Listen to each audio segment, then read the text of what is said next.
So, that final moment of this week's episode of Food Wars with Isshiki actually getting serious for, like, the first time that we have personally seen in the story is pretty freaking scary. Because, look, this man was getting insulted the entire match, okay? This fodder dude was insulting Isshiki the entire match, saying, like, you are from a famous family, you're disappointing them, and, you know, Isshiki was, like, just shrugging it off. He's like, okay, fine. And then, you know, he was also talking about how he was a previous, you know, seat of the Elite 10, and then he's like, fine, and all that, and he was even fine to lose. He's like, hey, don't worry, we got a farm and all that. If we lose this, we can go set up a farm, everything will be fine. We can, you know, sell stuff online. You know, Isshiki was taking everything in stride. He didn't really care much. He wasn't taking anything too seriously. I mean, he even went out of his way to kind of cheer up Soma and help him out. And it's like, hey, you got this. This is good work and all of that. And I'm just like, yo, what? And when that final scene happened where he got real serious and he just looked at this dude and all that, he's like, I guess it's time I try to really, you know, crush you. And I'm like, bro, did Isshiki just like... Did he just snap? Like, you make fun of this man's friends. He's not gonna have any kind words for you. He's definitely going to end you. So, this episode had some pretty good, like, reveals to characters joining in on the Team Shokugeki. Overall, it was a pretty nice episode. I mean, we got to see the first combatants of this match for the Team Shokugeki. We had Soma, then we had another person from the Elite 10 that was removed, and then we had Isshiki as well that also joined in, and they had their represented matches they're going up against. And in classic fashion for Food Wars and Soma, he managed to get the enemy's best specialty, which is soba noodles, and so Soma's having to compete against Nene, which is really good with noodles. She knows how to make them handmade and all that, and Soma's having to fight in someone's territory with what they're good at, and so I feel like at this point in time, it's more of just a reoccurring gag that Soma's always going up against someone with what they're good at, for instance, Hayama and Spice and stuff like that. It's just like, it's always like a uphill battle for Soma, and it really just shows his skill as chef, but I understand why the writer does this, because it allows it to where when Soma does win, when he overcomes the impossible, it shows that, you know, the opponent did go all out. For instance, if the opponent was cooking something that they had little, you know, I guess, expertise with, then obviously it would make sense for Soma to win. But if he won against him, it would show that he truly is a better chef at the end of the day, especially if he uses his tactics like he normally does throughout Food Wars. But okay, let's talk about, you know, the crowd for a second, okay, when it comes to this Team Shokugeki.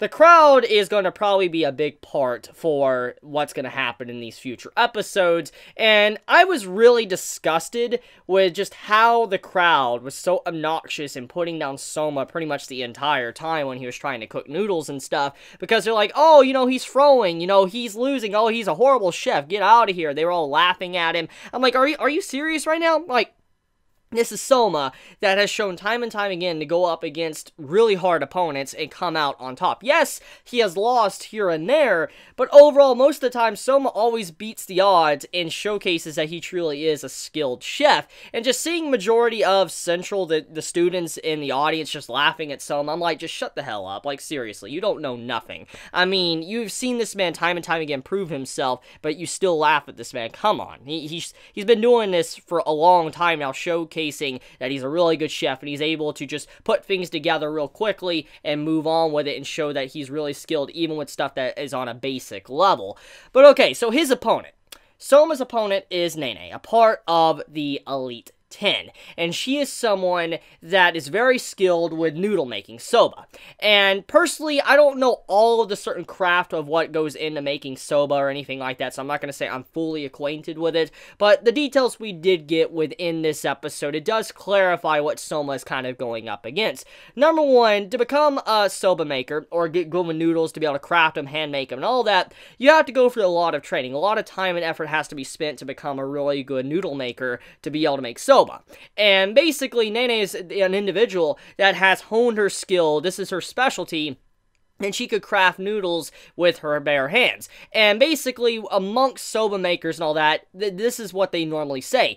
You know, obviously handcrafted noodles will be better, but it's better if you use machines as well if you know for a fact you can't compete with handcrafting, because Soma is fully aware that he is not a better noodle maker with his hands than Nene. He knows for a fact he couldn't potentially do that, so he decides to use a machine to be able to keep up with her. It doesn't mean he surpassed her, it doesn't mean he's better than her, she's still a lot better because of her specialty, but at the same time, Nene and these higher skill chefs, even Azumi, you can see when he was thinking and looking at Soma, they all realize that Soma, what he is doing, it's not something that a normal chef would do, or an average chef. Only a skilled chef would do something like Soma is doing. For instance, using a machine to make noodles when they know for a fact it would be better to use their hands, but it's better to use a machine and knowing that it'll have a certain quality than use your hands and know it'll be a lot worse and that you can never achieve and fight up against another person's dish. And so Soma is basically, you know, conceding, saying he cannot keep up with Nene's ability to cook with noodles and hand make them, and so he's got to use other options to be able to make his dish.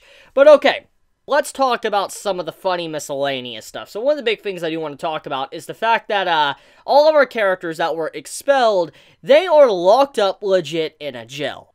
I mean, this is Food Wars, and it does exaggerate a lot of things sometimes, but oh my god, our characters are straight up just locked up into a jail cell just to watch, you know, what's going down. It's just like, what, you're gonna have lava underneath them or something? You're gonna dump them into lava? I mean, what's gonna happen next? But, jokes aside, though, just like, it's one of those little elements that I love about Food Wars, even though it is over-exaggerated, and it's definitely stuff that some people might not take too seriously. It's very funny, just because of how, you know, the comedy is done, and obviously comedy is subjective, but I do like scenes quite like that, especially the scene with the idol girl, the announcer, and now you could see clearly from the way she was reacting in this episode that she was, crazy. She wasn't the same person how she normally is throughout the previous arcs of Food Wars, and obviously it's because, you know, now she's following Central, and I'm willing to bet that the voice actor for her character was definitely having a lot of fun this week. Her voice was completely different from what I'm normally used to. It's usually bubbly, cutesy, and, you know, it sounds like an idol,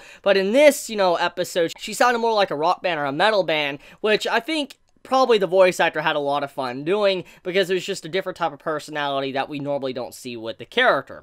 But that's pretty much about it, besides certain members that were announced to be working with our group. So, like I said, we have, you know, Isshiki, we have a previous member of, you know, the Elite 10, that's including Arena as well. We have Arena also part of the team. We have Megami, we have Aldini, and then we also have Subaru, which that is a character I want to get into. It was very obvious that Subaru might have joined the Team Shokugeki, because Subaru has proven that he's a very skilled individual as a chef, and he's been trying to figure out how to expand upon his personal dishes while improving on others. And we know how his copy technique works when it comes to making dishes, and it would definitely be something that he could use in this, you know, match, this Team Shokugeki. The only problem is that it's all random slots, so he's going to get a random opponent that he really has no idea who he's going to be going up against, and so it comes down to the fact that he needs to get lucky, or unless he needs to be able to cook their food on the spot and understand what they're going to do. So Subaru's kind of at a disadvantage.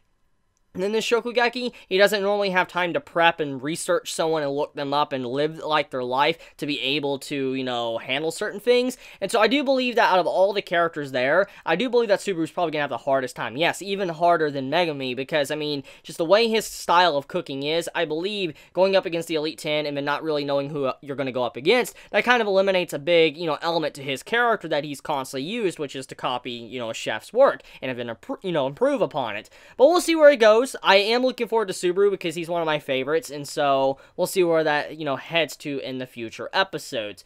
But that's pretty much about it, besides little funny things. I mean, we also have, you know, Kuga as well that's joined the group, which I'm glad to see Kuga also a part of, because, I mean, he's a cool character, and, I mean, he was helping out Soma, so seeing Kuga there to try to get back his spot in the Elite 10 makes sense. It definitely fits with his character. So this is shaping up to be a pretty fun arc for the most part. And I mean, I'm surprised that the Team Shokugeki actually has started so early. I figured it would be a little bit until it actually did happen, but we're getting right into the events. I figured we would have a little brief, like, interval, like, you know, intermission between the events of the last episode and then this episode before this happened. But I guess we're getting right into it. And I mean, we can finally get underway to see if, you know, Azumi's Central can be overthrown and the people that were expelled can come back.